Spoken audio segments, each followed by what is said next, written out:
ವಚನ ಸೇವಾ ಸಂಸ್ಥೆ ವತಿಯಿಂದ ಇವತ್ತು ಬಲ ಅತ್ಯುತ್ತಮವಾದ ಕಾರ್ಯಕ್ರಮ ಇವತ್ತು ಸಮಾಜಕ್ಕೆ ಮತ್ತು ರಾಜ್ಯಕ್ಕೆ ದೇಶಕ್ಕೆ ಇವತ್ತು ಅರ್ಪಿಸಿದ್ದಾರೆ. ನಾನು ಬಹುಶಃ ಇದ್ದ ಮುಖ್ಯಮಂತ್ರಿ ಡಾಕ್ಟರ್ ಗಂಗಿಕಾಂಬಿಕಾ ದೇವಿಯವರನ್ನು ಮತ್ತು ಅದರ ಸಮಿತಿ ಸದಸ್ಯರನ್ನು ಈ ಕಾರ್ಯಕ್ರಮಕ್ಕೆ ಪ್ರೋತ್ಸಾಹ ಪ್ರತಿಯೊಬ್ಬರು ನಾನು ಇವತ್ತು ಅಭಿನಂದಿಸ್ತೇನೆ.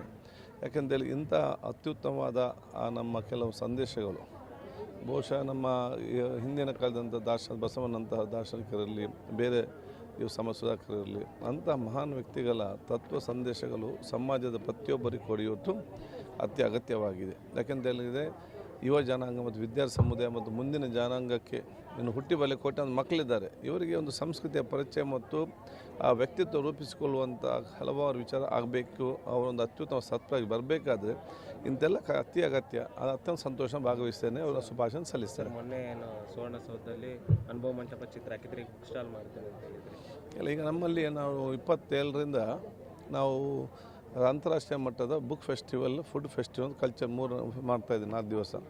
ಆ ಸಂದರ್ಭದಲ್ಲಿ ನಾವು ಸುಮಾರು 150ಕ್ಕಿಂತ 200 ಸ್ಟಾಲ್ಗಳನ್ನು ಹಾಕ್ತೇವೆ. ಅದನ್ನು ನಾನು ಹೇಳಿದ್ದೇನೆ ಅಕ್ಕನ ಹತ್ರ. ಅವ್ರಿಗೆ ಏನಾದರೂ ನಮಗೆ ಅರ್ಜಿ ಕೊಟ್ಟರೆ ಈ ಒಂದು ಬುಕ್ ಫೆಸ್ಟಿವಲ್ ಸಂದರ್ಭದಲ್ಲಿ ನಮ್ಮ ಬಸವಣ್ಣನ ವಚನಗಳ ಪುಸ್ತಕಗಳನ್ನು ಬಹುಶಃ ಅಲ್ಲಿ ಜನರಿಗೆ ಬುಕ್ ಸ್ಟಾಲ್ ಹಾಕಲಿಕ್ಕೆ ಅವಕಾಶ ಮಾಡಿ ಕೊಡ್ತೇವೆ ಅಂತೇಳಿ. ಅದೊಂದು 4 ದಿವಸ ಪ್ರೋಗ್ರಾಮ್ ಅದು.